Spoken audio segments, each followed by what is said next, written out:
Assalamualaikum warahmatullahi wabarakatuh. Perkenalkan, kami dari kelompok 9 akan mempresentasikan hasil kerja dari kelompok kami, yaitu tentang penggunaan informasi akuntansi pertanggungjawaban dalam penilaian kinerja.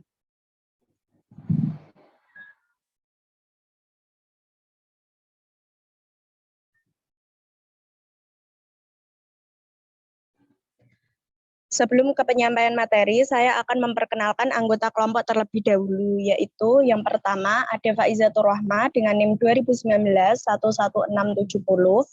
Yang kedua ada Janita Agnes Devi Mujitiana dengan NIM 2019-11671. Penilaian kinerja. Penilaian kinerja adalah penentu secara periodik efektivitas operasional suatu organisasi, bagian organisasi, dan karyawan berdasarkan sasaran, standar, dan kriteria yang telah ditetapkan sebelumnya. Tujuan pokok penelitian kinerja adalah untuk memotivasi karyawan dalam mencapai sasaran organisasi dan dalam mematuhi standar perilaku yang telah ditetapkan sebelumnya agar membuahkan tindakan dan hasil yang diinginkan. Manfaat penilaian kinerja. 1. Mengelola operasi organisasi secara efektif dan efisien melalui pemotivasian karyawan secara maksimum. Yang kedua yaitu membantu pengambilan keputusan yang bersangkutan dengan karyawan seperti promosi, transfer, dan pemberhentian. Yang ketiga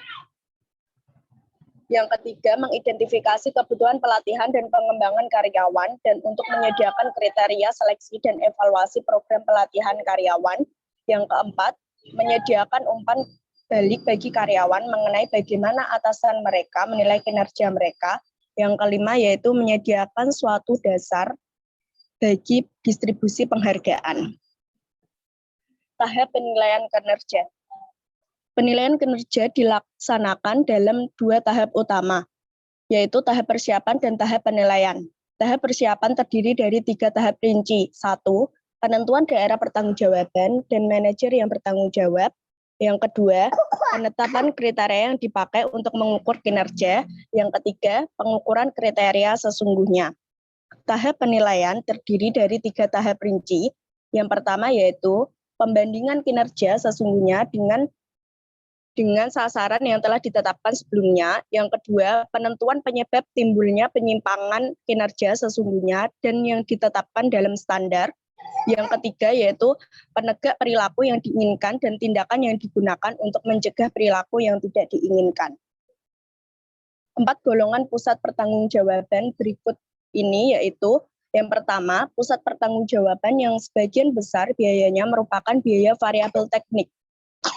Masukan dan keluaran pusat pertanggungjawaban ini memiliki hubungan nyata dan tidak erat.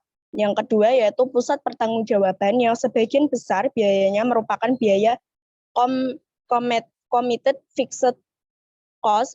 Masukan dan keluaran pusat pertanggungjawaban ini memiliki hubungan nyata dan tidak erat. Yang ketiga yaitu pusat pertanggungjawaban sebagian besar biayanya merupakan biaya discretionary variable cost. Masukan dan keluaran pusat pertanggungjawaban ini memiliki hubungan artifisial dan erat. Yang keempat yaitu pusat pertanggungjawaban yang sebagian besar biayanya merupakan discretionary fixed cost. Masukan dan keluaran pusat pertanggungjawaban ini memiliki hubungan artificial dan tidak erat. Penetapan kinerja bagian setiap pusat pertanggungjawaban dalam menetapkan kinerja manajer. Berbagai faktor berikut ini perlu dipertimbangkan. Yang pertama yaitu dapat diukur dan tidaknya kriteria. Yang kedua yaitu rentang waktu, sumber daya, dan biaya. Yang ketiga yaitu bobot yang perhitungkan atas kriteria. Yang keempat yaitu tipe kriteria yang digunakan dan aspek perilaku yang ditimbulkan. Selanjutnya akan dilanjutkan oleh rekan saya. Pengukuran kinerja sesungguhnya. Melakukan pengukuran hasil sesungguhnya bagian atau aktivitas entitas yang menjadi daerah wewenang manajer tersebut.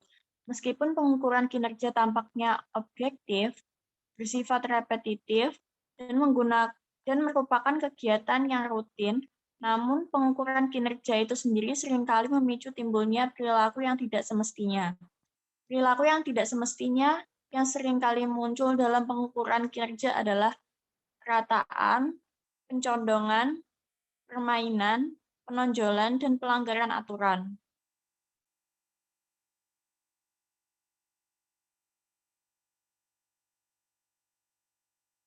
Penegakan perilaku dan tindakan yang diinginkan untuk mencegah terulangnya perilaku yang tidak diinginkan.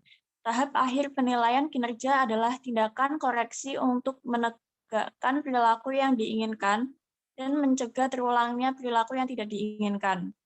Yang pertama, ukuran kinerja. Yang kedua, peran informasi akuntansi pertanggungjawaban dalam penilaian kinerja pusat pertanggungjawaban.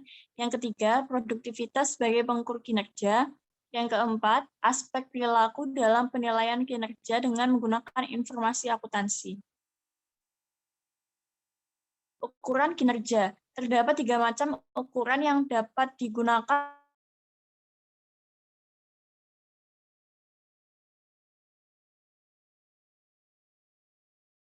dan ukuran kriteria gabungan. Yang pertama, ukuran kriteria tunggal, yaitu ukuran kerja yang hanya menggunakan satu ukuran untuk menilai kinerja manajer. Yang kedua, ukuran kriteria beragam, yaitu ukuran kinerja yang menggunakan berbagai macam ukuran untuk menilai kinerja manajer.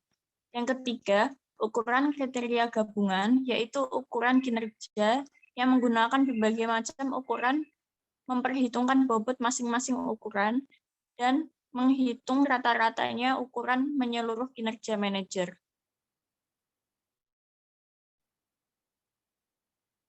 Peran informasi akuntansi pertanggungjawaban dalam penilaian kinerja pusat pertanggungjawaban. 1. Penilaian kinerja pusat pendapatan. Informasi akuntansi yang dipakai ukuran kinerja manajer pusat pendapatan adalah pendapatan. Masalah akan timbul jika pusat pendapatan mentransfer produk atau jasanya kepada pusat pertanggungjawaban lain dalam perusahaan. Yang kedua, penilaian kinerja pusat biaya. Informasi akuntansi yang dipakai sebagai ukuran kinerja pusat biaya adalah biaya bank, banyak masalah yang timbul dalam pengukuran biaya sebagai ukuran kinerja. Yang ketiga, penilaian kinerja pusat laba. Pusat laba adalah pusat pertanggungjawaban yang manajernya diberi wewenang untuk mengendalikan pendapatan dan biaya pusat pertanggungjawaban tersebut. Produktivitas sebagai pengukur kinerja. Pusat pertanggungjawaban yang dapat diukur dengan ukuran produktivitas adalah pusat pertanggungjawaban yang keluarnya dapat diukur secara kuantitatif, karena produktivitas merupakan rasio antara keluarnya dengan pemasukan. Definisi produktivitas. Produktivitas berhubungan dengan produksi secara efisien dan terutama ditunjukkan kepada hubungan antara keluaran dengan masukan yang digunakan untuk menghasilkan keluaran tersebut. Pengukuran produktivitas dilakukan dengan mengukur perubahan produktivitas sehingga dapat dilakukan penilaian terhadap usaha untuk memperbaiki produktivitas. 1. Produktivitas parsial, yang kedua produktivitas total. Produktivitas parsial, pengukuran produktivitas untuk satu masukan pada saat disebut dengan pengukuran produktivitas operasional parsial.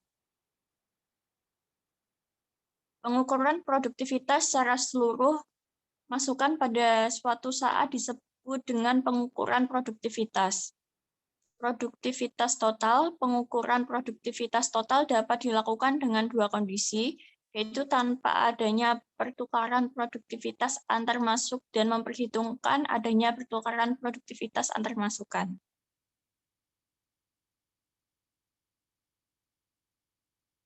Aspek perilaku dalam penilaian kinerja dengan menggunakan informasi akuntansi.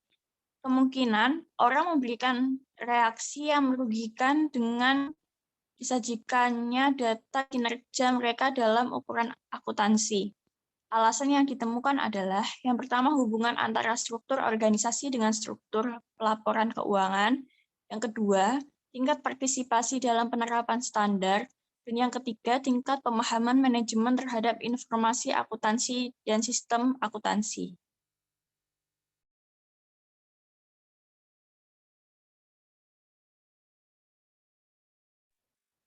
Demikian presentasi dari kelompok 9. Apabila ada salah-salah kata, kami mohon maaf. Wassalamualaikum warahmatullahi wabarakatuh.